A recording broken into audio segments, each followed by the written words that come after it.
Euh, Donc, est-ce que quelqu'un déjà peut me dire vocalement, c'est bon, on voit ton écran? Totalement. C'est bon, on voit ton écran. Yes! Bon, donc moi je vais vous parler du coup de CSS in JS aussi. Hein, je vais vous parler de CSS in JS plus, on va dire, plus simple. Juste pour la remise de contexte, ceux qui savent pas, qui se rappellent pas, qui savent pas qui je suis. Je suis Moux, je suis un dev freelance. J'ai été un gros contributeur de PostCSS à l'époque où je faisais du CSS. Maintenant, j'ai arrêté. J'ai aussi créé CSS Next à l'époque. Et puis maintenant, je travaille plus sur Reason React Native, qui me permet toujours de faire des styles, mais avec style. Et là, je fais un clin d'œil. Moux, Je sais pas si vous voyez ma tête. Pardon. Faudrait que tu réduises le gain de ton micro, ça a tendance à saturer un petit peu. Tu peux. Bah écoute, on va faire ça direct là. Hop. Est-ce que c'est mieux là quand je parle? Mieux, ouais. J'ai déjà niqué mon dernier podcast enregistré. Bon, donc, ouais, je suis freelance, tout ça. Mon site, il servira d'exemple pour une animation à la fin, tout simplement. Si vous voulez aller le voir avec Safari et un trackpad, c'est beaucoup mieux. Donc, comme je disais, je vais faire une petite ode à la simplicité parce que les solutions que je vois souvent, je trouve ça plus ou moins overkill pour certains trucs. Du coup, dans ma presse, vous entendrez pas trop parler de Media Query. Le print, j'en ai rien à foutre parce qu'aujourd'hui, je fais des applis. Et si je devais faire du print, je pense que je réfléchirais à faire quelque chose juste pour du print, sachant que souvent, l'affichage n'est pas du tout le même. Moi, ce qui me gavait un peu avec CSS, c'est qu'on arrivait à la fin, même si on génère du CSS comme ça. Là, je vous ai mis Bootstrap en image. On a le fameux, on écrit du CSS et on écrit de l'HTML en séparé. Et on a le fameux argument du mais separation and concern, tu vois, moi j'aime bien tout séparer. En pratique, la productivité, elle est pas forcément bonne. Et comme on l'a dit avant, il y a les fameux 7 péchés capitaux du CSS que vous retrouverez dans la presse de Vjeux là, qui est une presse de 2014 sur le CSS in JS, faut quand même s'en rappeler, je crois que c'est 2014. Qui fait que de toute façon, les mots de CSS ne seront jamais réglés par CSS lui-même. Du coup, c'est bien d'avoir une abstraction pour éviter ce genre de soucis. Donc, le separation of concern, là, pour le coup, pour moi, aujourd'hui, c'est plus du back et du front. Là, il faut bien séparer les traitements de données et l'affichage. Oui, l'affichage, du coup, ça regroupe HTML et CSS. Non, je suis allé direct. Waouh, qu'est-ce qui s'est passé? On va se remettre là-haut parce que j'ai dû faire une mauvaise touche. Voilà. Donc du CSS in JS, ça pourrait être juste ça, une div avec du style inline. Puis là, vous allez me dire: «Oui, mais ça génère pas des feuilles de style, tout ça». Bon, avec un petit peu de magie et pas grand-chose de plus, on peut y arriver.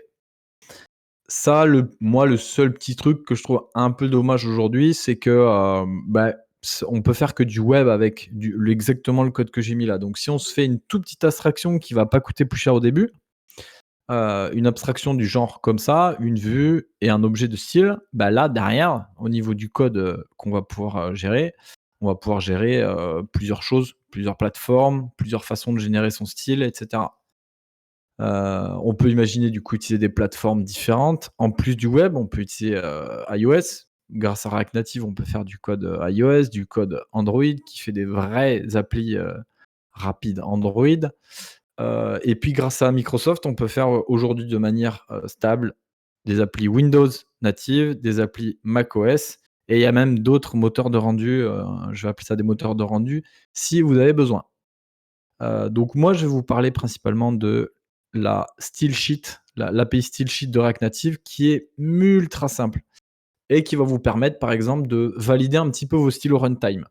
Mais vous verrez qu'on peut faire un petit peu mieux. Ça, c'est une erreur typique que vous allez avoir avec React Native qui va vous dire bon là tu as mis telle propriété mais ça marche pas.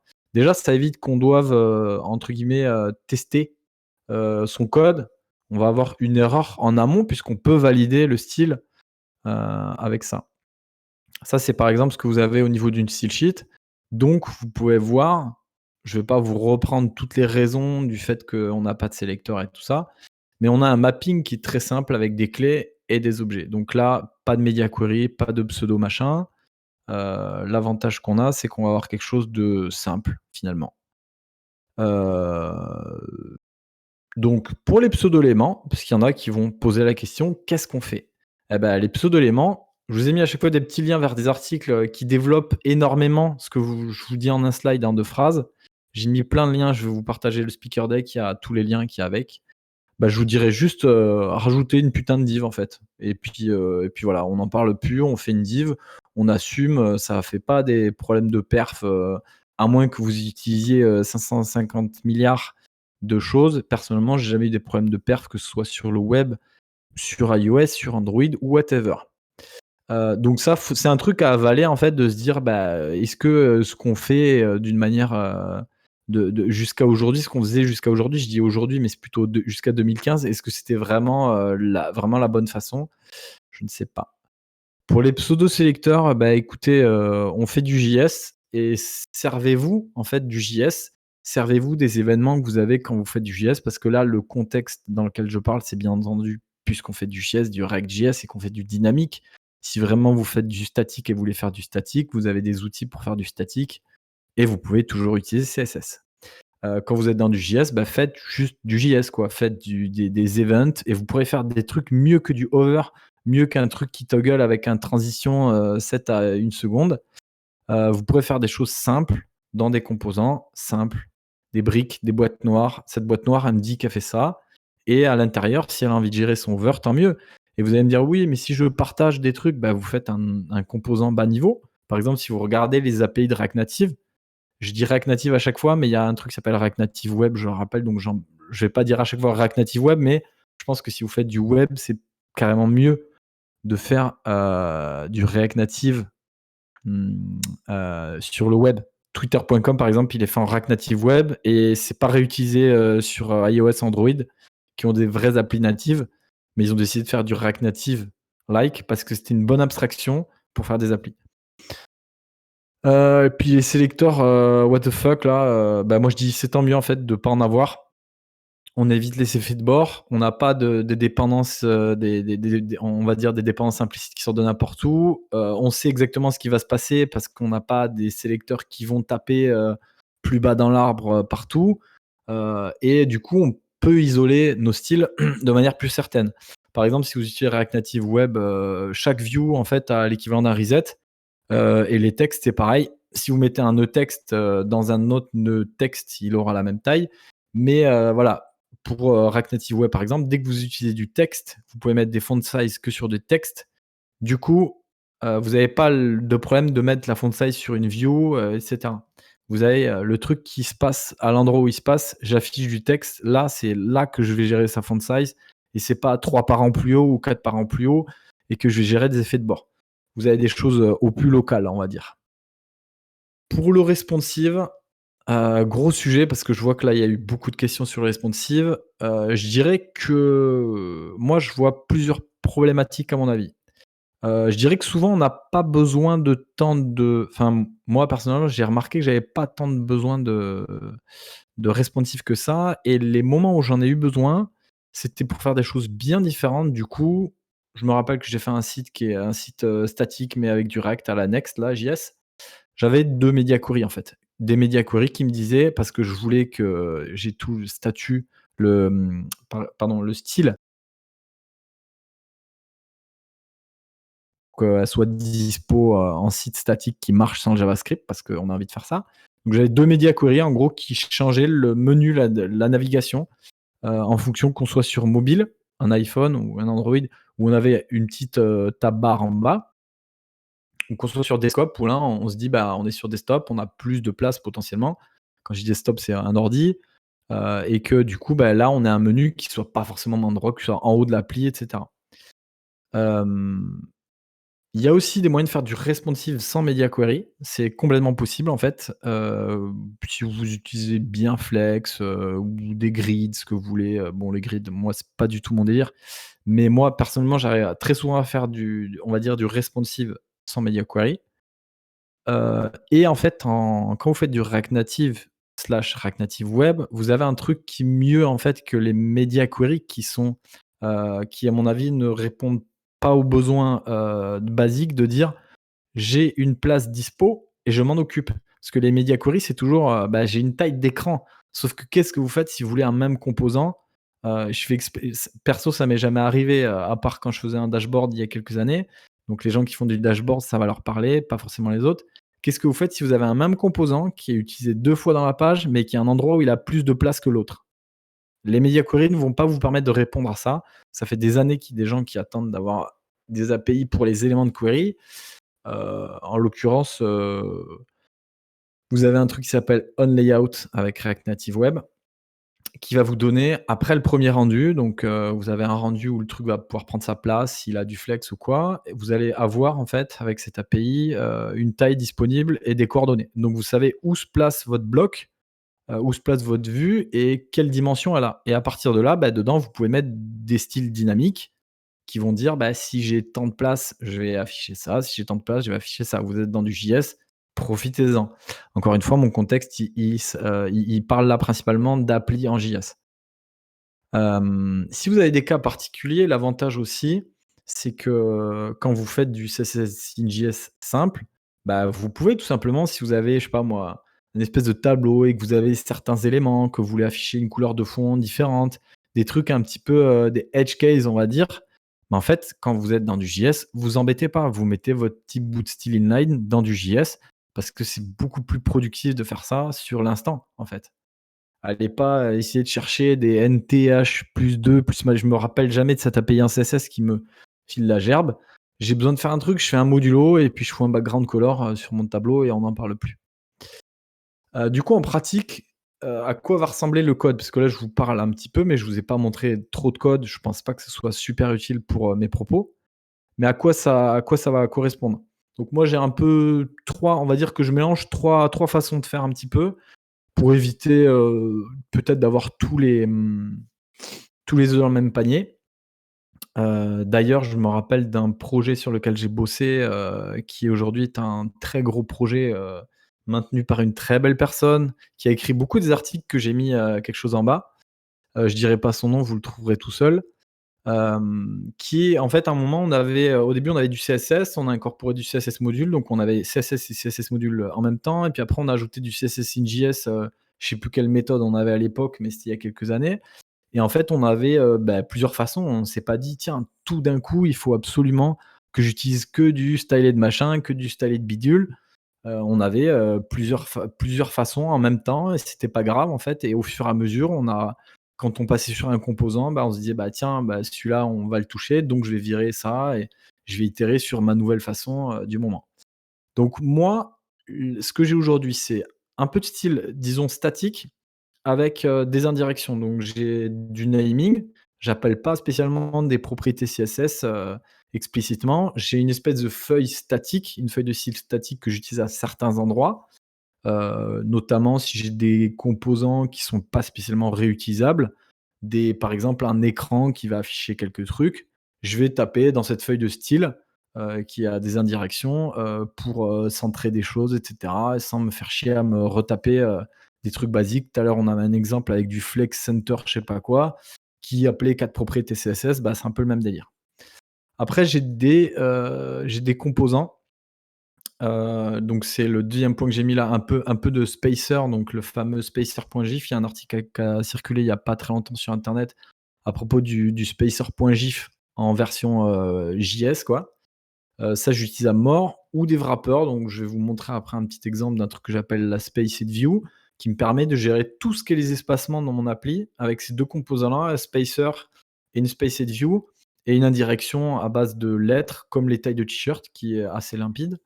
J'arrive comme ça à ne jamais écrire matching, à ne jamais écrire padding dans mon appli parce que je trouve que c'est pas assez explicite. Du coup, je raisonne en espacement. Ça rejoint un peu ce qu'on peut trouver avec Gap, dans Flex, sauf que, le fait est que quand on fait du React Native, on n'a pas les dernières propriétés CSS et même quand tu fais du web, Gap marche pas encore sur tous les navigateurs. Mais vous voyez l'idée. Et après, j'ai une partie qui va être assez dynamique, et qui va, pour le moment, avec ce que je fais, à l'heure où on parle, principalement, permettre de gérer les couleurs. Donc vous avez, comme j'ai mis dans mon slide, pour gérer le dark mode, par exemple, quand vous gérez un dark mode, à moins d'une exception particulière, vous allez changer que les couleurs. Vous n'allez pas juste inverser les couleurs, ça va plus loin que ça du dark mode, mais vous allez principalement juste changer les couleurs. Donc vous allez avoir une partie de vos styles, par exemple les font size et tout, qui vont pas bouger. Vous allez pouvoir avoir des références à des trucs qui vont s'appeler large title, et cetera. Et après, vous allez avoir des références vers des couleurs qui, elles, seront dynamiques, qu'on peut passer via un contexte et un petit hook use theme. Je vous montre ça direct. Et là, en bas, j'ai mis juste un petit article sur l'histoire de la divite. N'hésitez pas, ouais, à utiliser des composants, des wrappers, et cetera, pour faire vos petits modules. Je vous invite vraiment à lire tous les articles que j'ai mis, parce que je pense que pour moi, c'est de la très bonne lecture. Je suis pas très bon à écrire, mais ces articles-là, je les mange, au petit déjeuner. Hem, Là, je vous ai mis un petit exemple assez simple. Je vous en montrerai pas plus parce que je pense pas que ce soit, vraiment nécessaire. Si vous avez des questions, vous pouvez me contacter en DM sur Discord, si vous cherchez sur le web ou les Codebase, je vais vous mettre des liens de Codebase, vous pourrez trouver des infos. Donc on peut imaginer ici qu'on importe une feuille de style plus ou moins statique qu'on va utiliser à des moments, qui va faire par exemple référence à du style, le fameux style center qui va être un peu un truc magique qui va centrer n'importe quoi qui est à l'intérieur, ou des références comme texte large. Pour avoir, title large, title small, body, text body pour du texte d'intérieur. Je vous montrerai peut-être d'autres trucs après vite fait. J'ai ma fameuse Spaced View qui va permettre de définir des espacements. Donc, j'ai un peu la même notion pour le spacer qui lui accepte une size. Des fois, c'est plus pertinent d'avoir des Spaced View si notamment on fait du responsive avec juste du flex. On a une espèce de grille qui sur mobile, on va vouloir que ce soit une colonne, mais que sur desktop, on va vouloir une grille, bah, avec un peu de flex basis. Du flex wrap, ben, en fait, on va avoir un même markup et juste des mêmes propriétés de style qui vont être en colonne quand il y aura la place et quand il y aura moins de place, bah, se mettre automatiquement en fait en colonne au lieu d'être en row. Et ça, c'est sympa si vous faites par exemple du React Native et que vous avez, bah, des gros téléphones ou des petits téléphones ou même des iPads, vous allez pouvoir comme ça avoir, différentes propriétés, enfin une même propriété qui va servir pour différentes choses. Et après vous avez la petite partie là qui correspond à ce qu'on a vu à un moment, le fameux useTheme. Donc vous avez, des appels, theme background qui va être juste la couleur de fond, on va dire par défaut, ou alors thème, text light pour appeler, du texte clair, si vous voulez faire ça. Je vais vous montrer un peu plus de noms juste après. Donc grosso merdo, moi mon code il ressemble à peu près à ça, d'une manière générale. Là je fais une petite parenthèse, j'en ai déjà parlé plein de fois, mais si vous allez plus loin que, en fait juste avoir, des feuilles de style avec des templates string et tout, le bénéfice qu'on va avoir, c'est plus que de la validation runtime, on va avoir de la validation, en fait, en amont. Si vous utilisez un langage fortement typé, que vous faites votre petite abstraction, là, je tape directement sur la style sheet de React Native via du, Rescript. Donc, Rescript, ReasonML, c'est la même chose en gros. Il y a eu une espèce de rebranding. Mais du coup, là, vous pouvez voir que, bah, pendant que je tape mon code, si je mets une propriété qui est de la merde, j'ai directement le compilateur qui va déjà même pas compiler, donc j'aurai même pas d'erreur au runtime en fait, parce que j'aurai une erreur avant, pendant que je suis en train d'écrire et qui me dira: «Bah, ça, c'est les valeurs que tu as de disponibles». Donc ça peut être assez intéressant comme ça, plutôt que d'utiliser des choses à base de string, de bénéficier en fait du typage, de votre langage pour, s'ajouter en sécurité. Donc là, je redis, c'est la style sheet de React Native, mais quand moi je fais mes modules avec, certaines props qui ont des indirections, j'ai à peu près la même chose. Ça va me dire si ma clé large title, elle existe pas et qu'en fait c'est title large ou whatever. Donc je dirais, pour résumer, moi ce que j'aime bien comme concept, c'est le fait d'avoir de bonnes indirections, mais pas trop. Ça permet d'avoir beaucoup de cohérence dans le visuel de son appli. Je suis pas spécialement un designer, j'ai pas fait d'études de design. Pourtant, j'aime beaucoup avoir une appli qui a les bons alignements, qui a tout bien clean et en utilisant de simples indirections comme on a vu, tout à l'heure, il y en avait un peu, même si je trouvais que c'était un peu, pas forcément explicite d'avoir du font size 4, 5, 6, 7. Moi, je préfère avoir du font size qui dit, title large et qui en fait, peut-être le style sera lui dynamique, quitte à avoir un composant qui s'appelle title large, qui va lui-même, en fonction de la taille peut-être de l'écran avec une media query ou un truc similaire, va s'adapter directement. Plutôt que d'avoir à mettre les styles à certains endroits, parce qu'en pratique, je trouve que c'est pas forcément pertinent, mais encore une fois, c'est mon usage qui décrit peut-être ces besoins-là. Donc je dirais sauf exception, parce qu'il faut toujours s'autoriser des exceptions, hein, c'est toujours pertinent. Moi, j'en ai plein mon code, des exceptions, des patchs et cetera. Je dirais nommer des valeurs plutôt que de taper sur des valeurs. Je sais que le nommage, c'est compliqué, c'est un peu un des trucs les plus durs en informatique, mais mine de rien, quand on fait le petit effort de se dire: «OK, qu'est-ce que je vais avoir besoin?» avec des noms, on va se remercier plus tard. Parce que, par exemple, l'appli, sur laquelle je travaille en ce moment, je parle en projet perso, c'est une appli que j'ai commencé il y a 3 ans. Il y a un moment de ma vie où j'ai plus du tout codé dessus, je suis revenu après. J'étais content d'avoir des noms et pas des valeurs qu'il fallait que j'aille voir dans un mapping, qu'est-ce qu'elles voulaient dire. Et aussi, je dirais, dans une code base, ne mettez pas trop, moi, il y a des gens qui seront pas forcément d'accord, c'est mon délire. Je dirais, ne mettez pas de valeurs numériques un peu aléatoires, sauf encore si vous avez besoin, encore il y a 2 jours, j'avais un icône SVG qui était un peu chelou, j'ai mis un margin top 2 pixels et puis basta. Mais je dirais, essayez de vous tenir à des indirections si vous voulez de la cohérence. Ce que je dis là, c'est principalement pour avoir une cohérence à base d'indirections. Quelques petits points bonus pour essayer de finir, parce que je vois que j'ai un petit peu traîné quand même. Je vous ai mis des liens, vous retrouverez la presse avec, des fichiers, qui peuvent être intéressants sur mon thème et par un exemple de la spéciale view, on va le regarder vite fait, peut-être pendant les questions.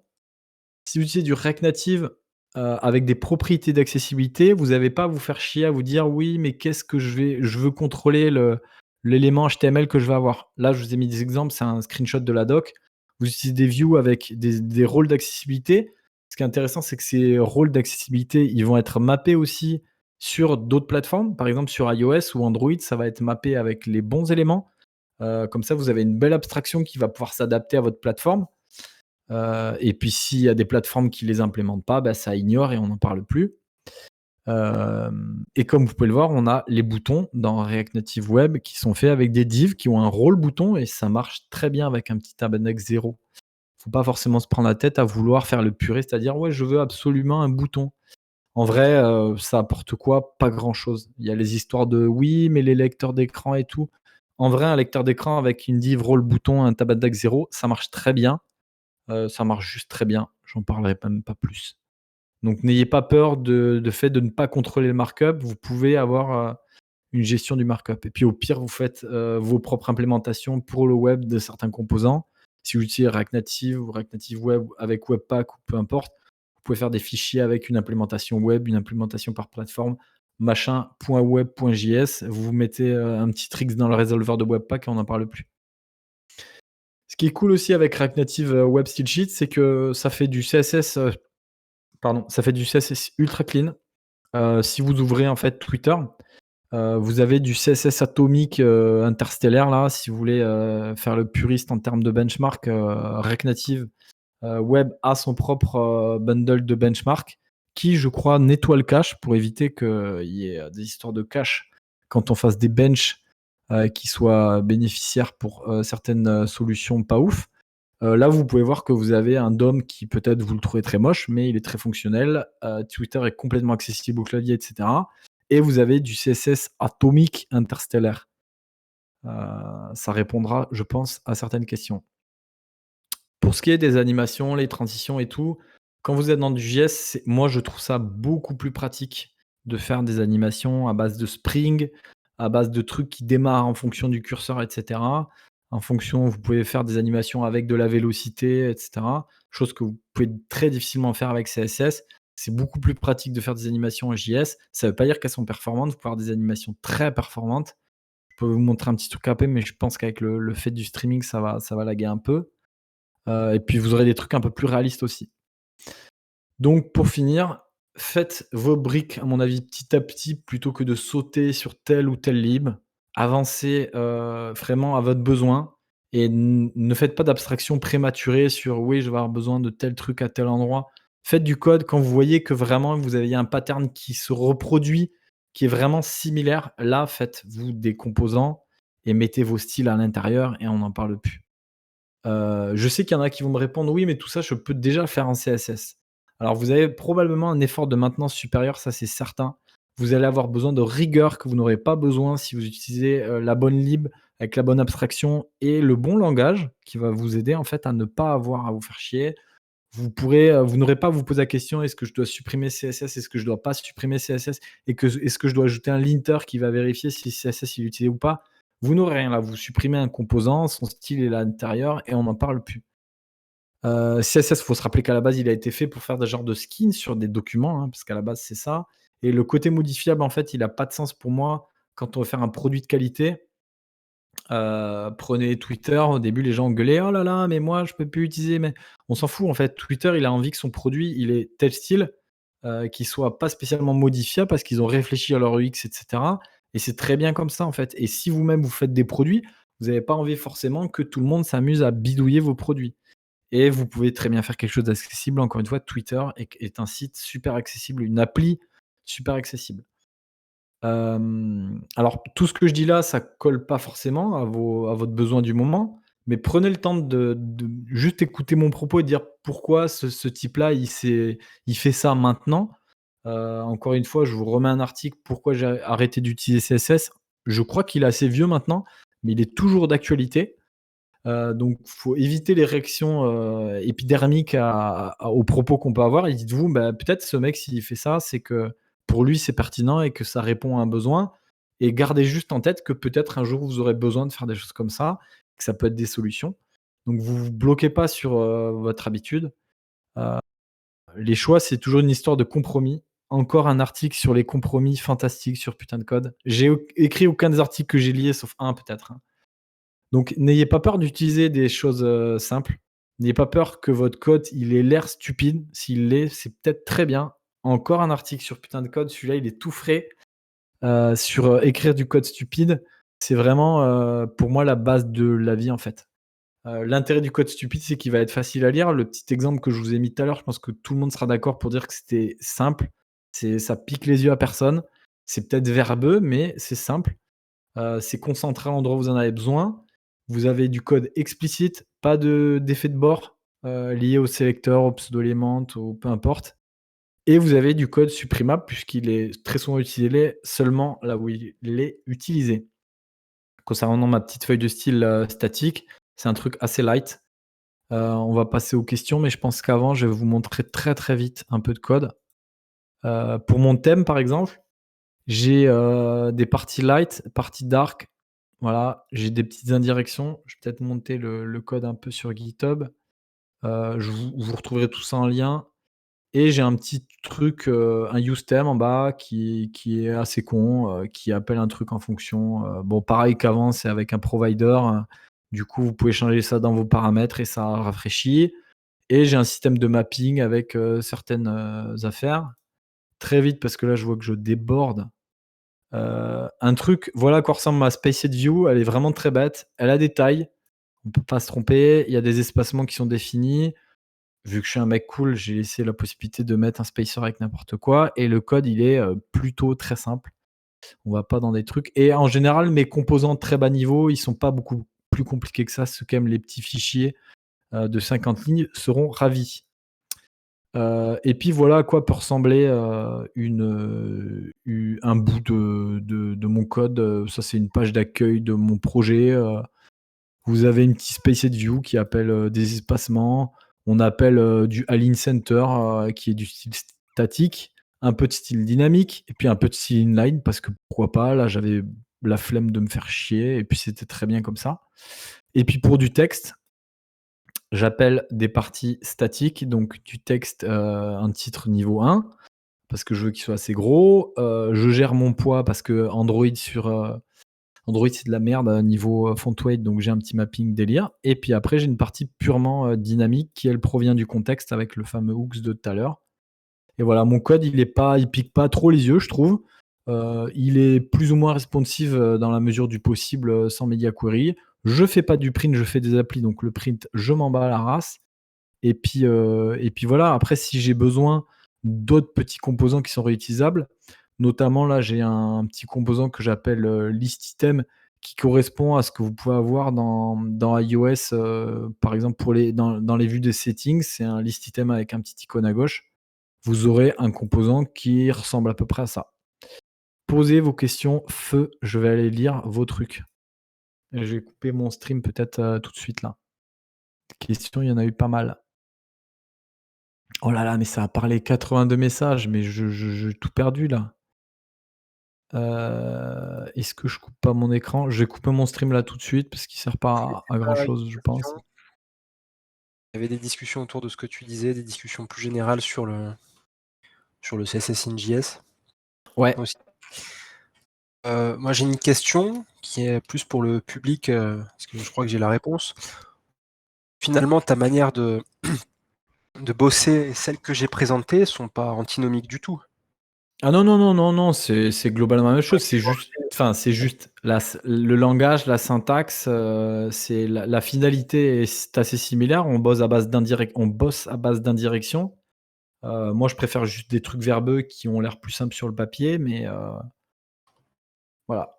La finalité est très proche. Après, l'implémentation à base de template string et tout, moi, ça me fait un peu, ça me donne un peu de l'urticaire. Je préfère des choses des simples, des mappings sans string qui sont fortement typés, qui font qu'on n'a pas l'erreur de la string, l'erreur du point-virgule, etc.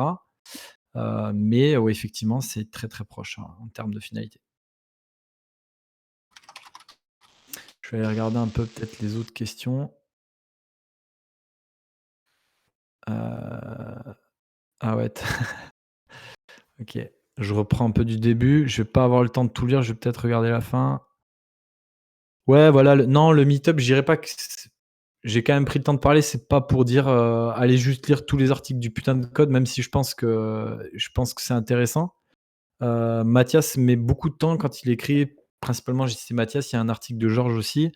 Mathias, il met beaucoup de temps à écrire ses articles et je trouve qu'ils sont bien faits. Moi, c'est un temps que je prends pas du tout. Donc, j'ai essayé de prendre un peu de temps pour vous montrer. Après, Mathias, par exemple, il fait pas du CSS exactement de la même façon que moi. Il y a des choses, je pense qu'il est pas spécialement d'accord avec ce que je dis. Je sais pas si j'utilise trop des indirections. Peut-être qu'il utilise même du code encore plus stupide que le mien et que lui, il code tout en PX inline. Et je serais pas surpris et je serais pas choqué non plus parce que si ça marche pour lui, pourquoi pas. Si vous voulez rebalancer vos questions, allez-y, parce que je vais pas forcément scroller tout de suite tout là-haut.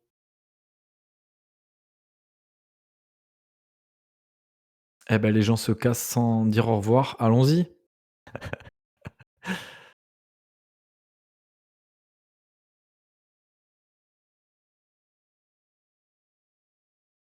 Bon, bah, je vais partir du principe qu'il y a pas de questions. Voilà, Georges a tout très bien résumé. Essayez des trucs, juste regardez pourquoi des gens font des trucs et dites-vous: «Est-ce que ça me plaît? Est-ce que ça me plaît pas?» Et puis voilà, c'est très simple. Et puis si vous avez d'autres questions, vous m'ajoutez sur Discord, vous me posez une question ou vous posez ça. On a un Discord aussi, putain de code, je vais pas faire de la pub parce qu'on s'en sert pas trop, mais n'hésitez pas à venir, vouloir parler dessus, il est pas limité à Toulouse ce Discord. Pour vous confronter avec d'autres idées, parce que Toulouse, j'ai un peu l'impression qu'on est bloqué en 2015, des fois. Je me demande s'il y a le Covid à Toulouse d'ailleurs, je ne sais pas. Bon, bah, salut tout le monde, je vais aller manger parce que j'ai la dalle et puis, encore une fois, n'hésitez pas si vous avez des questions et tentez des trucs.